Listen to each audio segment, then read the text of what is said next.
মমতা বন্দ্যোপাধ্যায় কিন্তু সত্যি সত্যি চায় যে বাংলার মানুষরা মূর্খ থাকুক। এই কারণেই মূর্খ থাকুক, তাহলে উনি নিজের মতো বাংলা বাংলার যে জেনারেশনকে উনি নিজের মতোকে চালনা করতে পারবে, উনি দাবিয়ে রাখতে পারবে, ওনার অনুগত করে রাখতে পারবে। তাহলে কি হবে? তাহলে সবার মুখটা বন্ধ করতে পারবে। সেটাই হচ্ছে ওনার প্রচেষ্টা।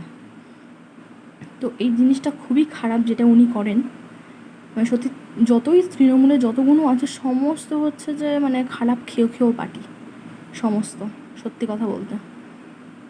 তো যাই হোক, তো এই মমতা আমাদের সত্যি আমাদের বাংলার এই জিনিসটা, বাংলার মানুষদের এই জিনিসটাই প্রচেষ্টা করতে হবে। মমতা হাটাও, দেশ বাঁচাও তো অবশ্যই, আর মমতা হাটাও, বাংলা বাঁচাও।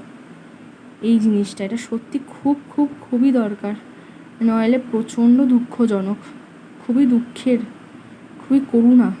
আমাদের বাংলার খুবই করুণ অবস্থা। যেই বাংলার সব দিক থেকে এত ভালো ছিল, সেই বাংলার এত বাজেভাবে পতন হচ্ছে, যেটা মানুষকে কিনে রাখতে চাইছে মমতা ব্যানার্জি। এটা খুব খারাপ কাজ করছে উনি। এই আর কি বলার ছিল।